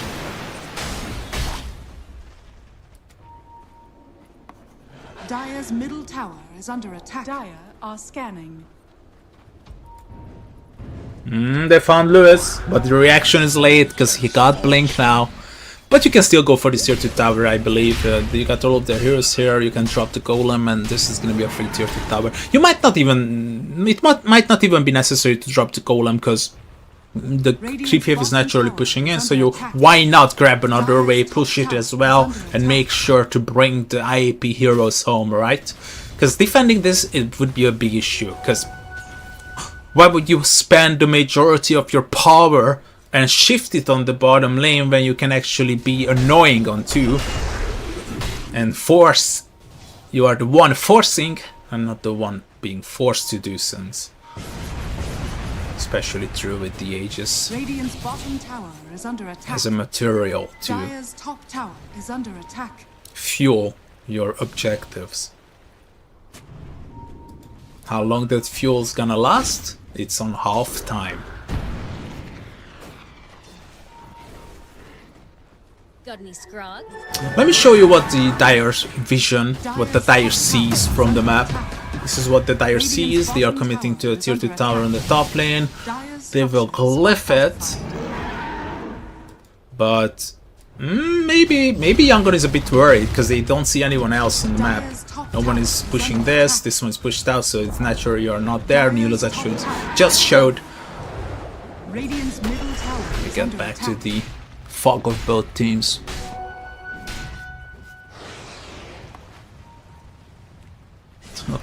Oj oj oj, Halepa.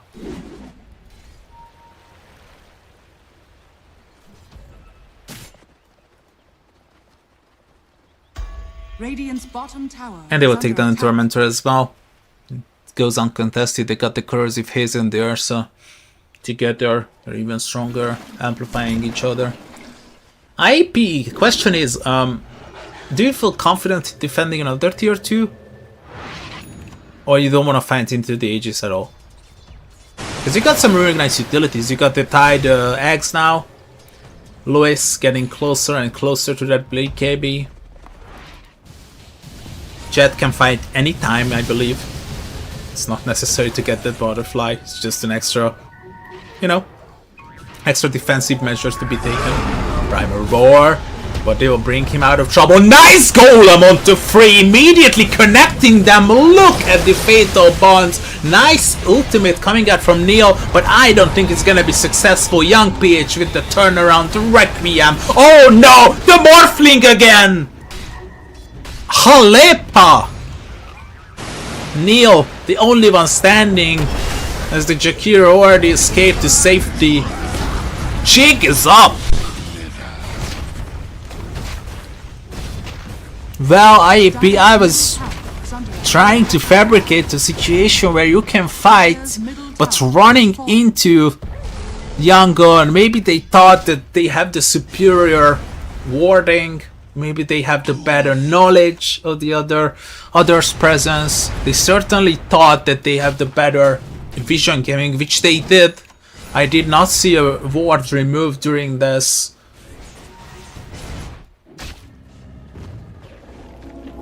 Definite message for IAP that Yangon is taking every measure of defense seriously.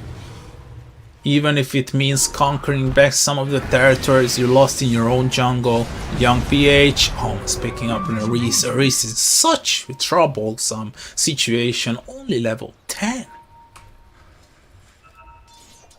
At least he's not like feeding that much. He has only 3 deaths, which is not bad for a support that it's only level 10 at 23 minutes. Shine of Wisdom Late to the party, KSH. 2 minutes late. Looking for a solo kill. Just picked up this Lincoln. I'm sorry, Lincoln's. Picked up this invisibility. Not finding anyone. They will commence the push. And I'm certainly believing that IAP is just not gonna contest this tier 2 tower. Not like they don't want to. It just don't have the utilities just yet, and the tide is much better with the eggs on the high ground. The amount of situations where you can get into trouble on a tier 2 is just way too complicated. On a high ground it's much simple for a tide. So this tier 2 tower is gonna be taken down slowly, and Yangon gotta ask the question themselves whether they wanna try the tier 3 or wait for next rush. Maybe they will try. If the tide's eggs is too unbearable, they can abandon anytime. Radiant's top tower is under attack.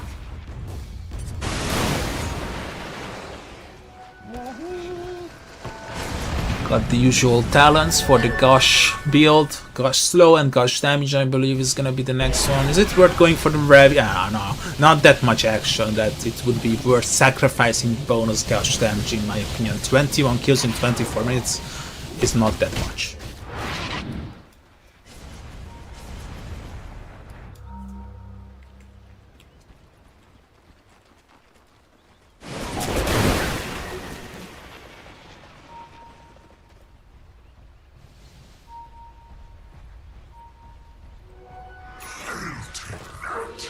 BKB online first. Quick check of the items. We got eggs and Shadow Fiend, Solar finished, the Mercy Slider got BKB as well. Maybe the BKBs they will feel a bit more confident of contemplating the idea of going high ground. Or maybe it's a bit too early, maybe I'm the one rushing them. But gotta give credit to IAP. They don't die that much off team fights. Not off team fights, off team fights, like getting caught alone like skill late. Well, they might have to use the Ravage, which they definitely don't want to. Yeah, such as it's not worth it. A Ravage there would be an immediate buyback by skill lane and going high ground, in my opinion. No go. But I guess you guys understand what I mean. 55 seconds until Roshan is gonna be back on the top. They are smoking before it. Yangon obviously not knowing the timer. Just the approximately amount of time that needs to pass by. Sensing danger. Lewis is dead. Just use the blink. Oh, he got haste rune. This is okay. This is a tiny bit more complicated. Lewis standing around. Oh, but the BKB has been used by the Slaughter. Momo expected the outcome of turning around, and it was a bad idea. If they get out, maybe the only thing that IAP is bringing home with it is 2 BKB being used. Oh, and the courier. Nice pickup by Jed, but Roshan is gonna be online in 5 seconds. And what a great timing it is for Yangon. Oh wait! Oh, he just left! Oh no! Get back into the pit, guys. Solo kill? I mean, Aris is just so underfarmed.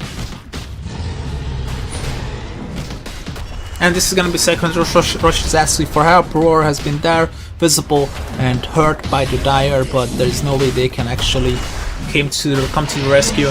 It's gonna be the second Aegis for KSH, and Momo picks up the Roshan's banner. Ready to go high ground, I guess. Don't need to contemplate. Don't get you over confused. It's as simple as going high ground. But first, we re-establish dominance, and by re-establishing dominance, I mean push, push. And it's already happening on the mid. So the chosen lane is gonna be either mid or top. It really feels like they are not that rushed. Maybe they are waiting for the next item timings of... But they got everything. I don't think the Momo's eggs is that much of a different maker for that high ground. But okay, maybe it is something that we're trading. Another cake, 1k gold. 16-7, not that action packed as I mentioned, more like about strategy and composure, economics, and macro management.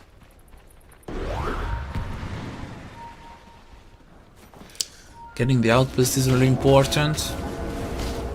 Good pick off might mean that you probably need to sacrifice a buyback. In rare situations, actually worth it if you lose your warlock before the golem. But we are kind of confirmed that we are waiting for the golem. I was just too... Dire's middle tower is under attack. I just didn't realize that they're actually waiting for the golem timing. That's a weird jump forward. Carlo is gonna be revealed and they will get the kill on him. I don't think he can get away. He's gonna be tracked with the corrosive haze and KSH will just jump on him with the blink. But Carlo buying a lot of time, but not as much as it's necessary to delay the inevitable push that is coming with the Tormentor, with the Golem, with the Fatal Bonds. Basically, Yangon is one good team fight away of dealing severe, if not lethal damage. Radiant's It's happening top on tower bottom is though. under attack. Neely's not home. I was about to say, why is Young PH not right-clicking the tier 3 tower? I mean, it was clear information that the Tide is not home. They could have taken this tier 3. That was a kind of bit of a mistake, I believe. No delay. It's gonna be hard. It's gonna be full of surprises, but Roshan's banner has been placed. KSH, they just throw everything at him. Stay strong with the Solar Crest. Dire's middle tower has fallen. Guardian Greaves. And they can remove this Roshan's banner quickly.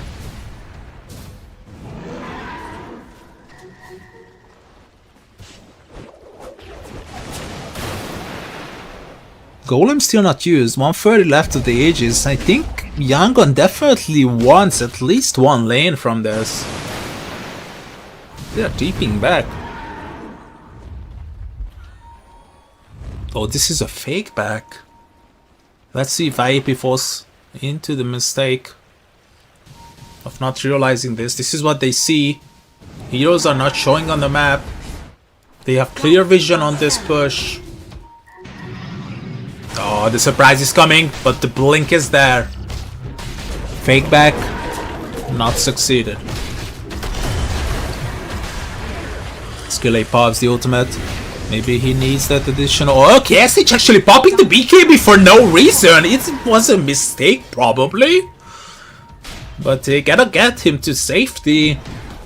Because Aegis is expiring as well. A little bit of a weird situation created by Yangon, and a weird situation on one end, an opportunity on the other. Let's see. IAP. They see the Ursa, skill lay, everyone is visible.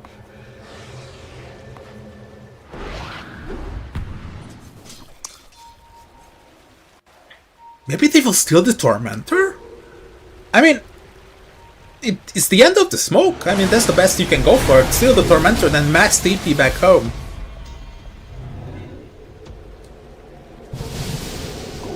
Or stay around. As you wish.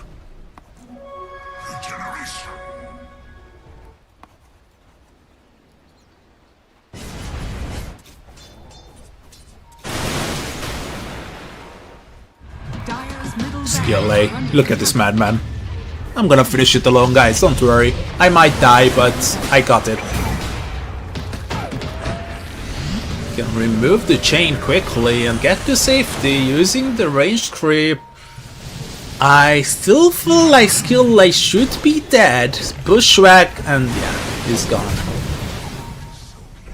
Yeah, this kind of mistakes is what you want to force out if you're IAP.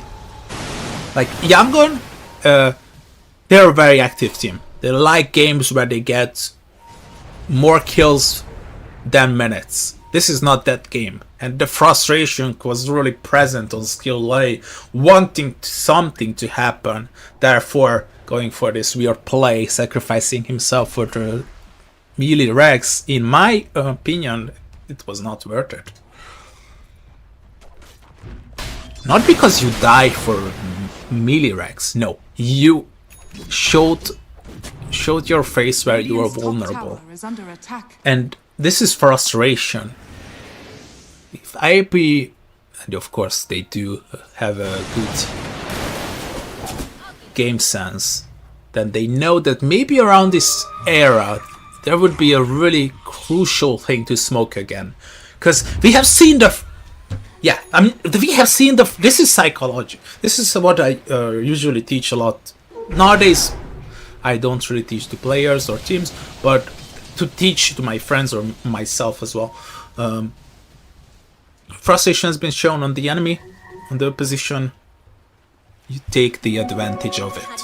And an item proved it as well. Refresher on Tide. Let's see.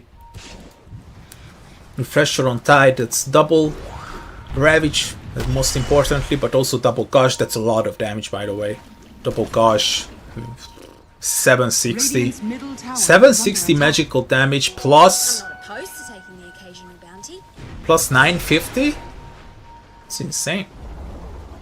Smoke on smoke action, they will find the Morphling, but the beekeepers have been used. There is no way to save him. A lot of beekeepers, the bash is keeping him there, but he can get to safety. Ravage only hitting one person. Second Ravage is acting as a surprise, but they are not really bothered. Oh, that's a really nice ice pick, by the way. They will kill two. KSH is the only one standing, the others in the back line. The Shadowfin is already wanting to go home, and Learn is gonna be removed as well. IAP!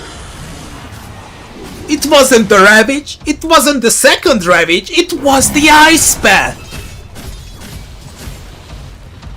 Double Ice Path after the Ravage erased the liver. The man that was not doing that well delivers the teamfight victory, and look at this massive shift we'll see at the Glyph. Graph, my bad. I'm sorry. My vocab is cracking up.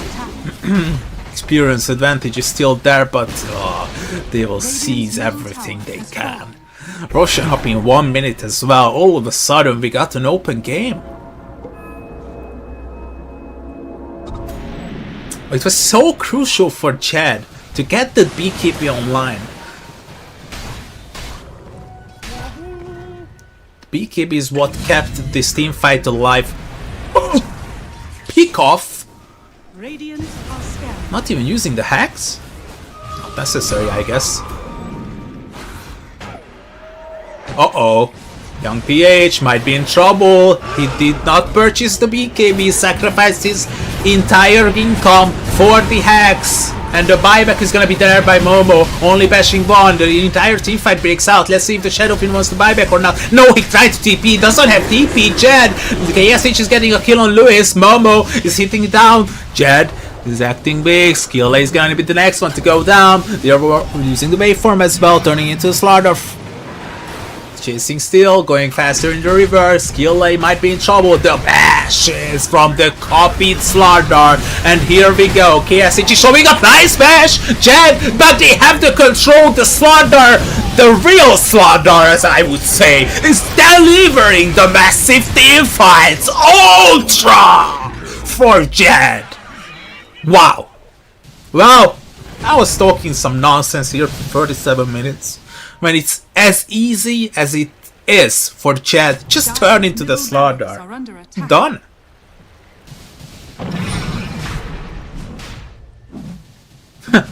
Mom, we have Slardar at home, but it's the double meme because the Slardar at home is actually better.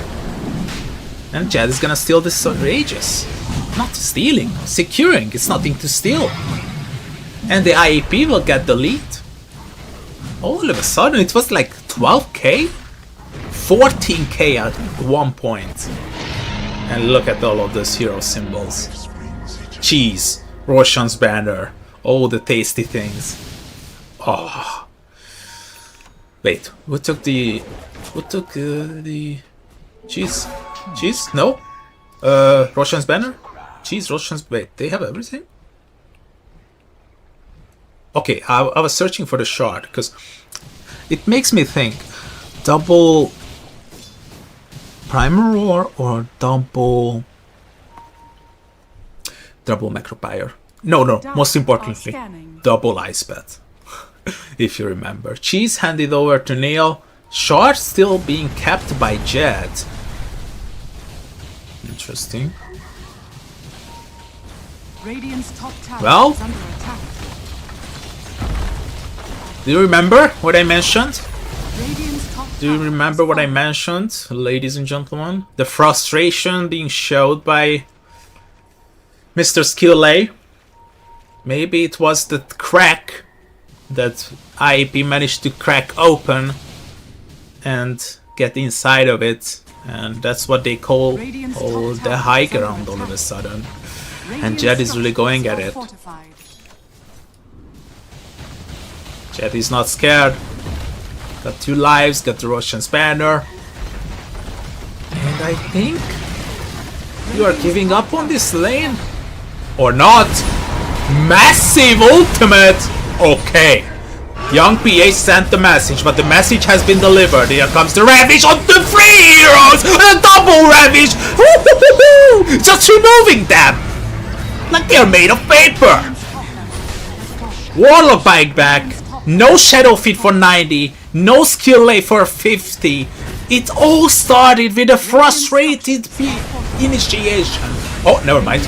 We are back in the game, Chad. All of a sudden, Momo and KSH is making it happen. 3 versus 5. And I cannot believe, but they are seriously going at them. KSH is still standing. KSH is still going. They got the School Basher, get out the Abyssal Blade, and they are locking him down. And KSH with delivering the surprise Abyssal Blade. And oh, that was so close. That was so Dire's close. middle barracks are under attack. We got a game on our hands.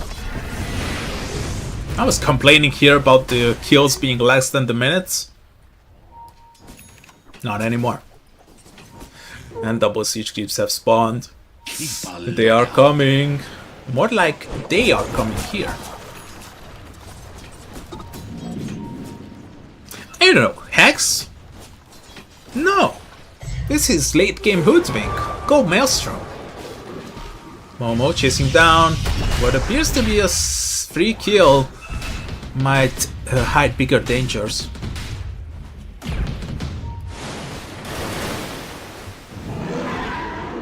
MK be coming out on the slaughter to deal with the issue of the Morph. Morph is back in 2035 for Lewis. Dire's Jed bottom 8, tower is 4, under attack. 15, 16 assists on the Tide and Carlo respectively. Neil, Macropyre being dropped. I'm losing a lot of damage. Maybe it was... If they would have had the Ravage, that's a definite kill. KSH is still going down. KSH is dead! And Jed, they will pick up another. No, wait a minute. 85 without Ursa? 100 without the Warlock. We have seen this once though. And we really thought that this might turn into a GG push, but Ursa just got enough gold by the bounties that they picked up. Not here, I'm sorry, here. Dire 2 bounties, are scanning. it's enough. Tier 2, definitely removed. Oh, if they can get that double Ravage again just 1 more time, 2 more times, and all of a sudden this is an IAP game. What looked like a comfortable young gun, slow, steady, young gun pace, going for the victory. No, IAP is back completely, and are just back in control now. Radiant's bottom So let's tower switch is to under attack. buybacks. I think it's more suitable for this late game environment. Radiant's bottom tower has fallen. By the way, they managed to remove this star build with the Strange Rex. I kind of got confused. Oh! Uh-oh. Problems on the horizon. Ravage on 2-2. Here comes Jet to punish. Momo killed. You're not gonna kill Neil solo, that's for sure. Ursa is back in 4. Warlock up in 15. Slaughter up in 80. Has buyback available. I think you have to buy back here. I think you have to buy back here, Momo. I think this is a fight you have to take. Refresher available, smoking the backline, but no buybacks are coming from the Slaughter, therefore it will be an entire 3 lanes removed, and the mega creeps are coming now. The worms will have you. Perfect voice line. Thank you, Liz. Oh, maybe they can go for it. The Hex is gonna be successful onto the Morphing, but they bail him out immediately. The Force Staff and the Waveform by Jed, not even losing that much mana. Oh! The Sniper! Carlo! No Marcy actually means a big problem. Lewis initiating. That's the Primal Roar. Here comes the Ravage. Potentially no. Nice Requiem affecting only one hero, which is the Tide, and it's really good. But the Ravage might come out at any minute. And now Young Gun is in a serious problem. They are being fountain farmed all of a sudden.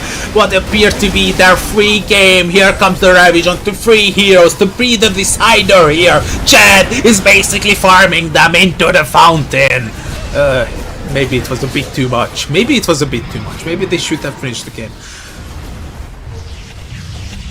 Radiant's Ancient is under attack. Well, they are still defending. This is gonna be another kill, I think. Varys should be gone as well. I guess Youngton defends.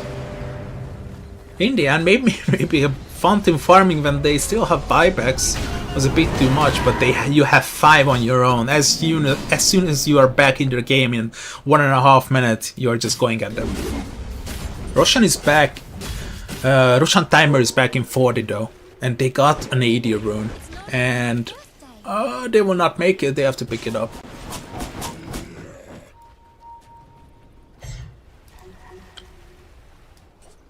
I can't believe that IAP actually came back into this. This made it so exciting. It was such a slow and steady Young Gun lead, going bigger and bigger and bigger. Then a frustrated ultimate, a good positioning, Primal Roar onto the Ursa. Can they get this kill? The sharpshooter damage. Did you see the number? 1200 magic damage. And the AD rune buffed up Lewis was enough to take him down. Bold play, but pains off. And you can go for the game-ending push. They got Glyph though. No buyback on the Ursa. Only buyback available is for the Marcy, but he doesn't have enough gold. Skill lay. Buyback comes out from the Jakiro. Ares is ready. Here they come. Neil. 20 seconds and Ravage is gonna be up, but it's not like it's necessary. 80 seconds without the Ursa. Lun is pricing some cautionary rewards. To get vision of the backline is gonna be removed immediately. An angry boar starts the battle, hacks onto this Shadow Fiend. All of a sudden, macro power drop, not really effective. Here comes the Golem, that's better, connecting multiple fatal bonds, but they have to press the glyph. Oh, because basically they are ending the game now, and Jed deep into the backline. Young PH is trying one more time, but Jed this time will not go into the fountain, will not get the eye candy. The taste Shadow Fiend will not get consumed as the base falls. IAP, what a comeback. Absolute menace. Jed with the Smurfling, turning into Slaughter, slashing them down, slaying them, and IAP coming back what appears to be a 80% probability of taking the game for Young Gun, in my opinion. That's my win probability, because you don't see it in the team experience and network graph after game. Well, Gotta give credit to Interactive Philippines. It was crazy. Neil played a really solid Tidehunter. I love the build as well. And the fact that he picked up the use in the later stages just to deal with these Angry Ursa Slaughter combos. Let's go on a short break and hope we'll have a crazy second game as well.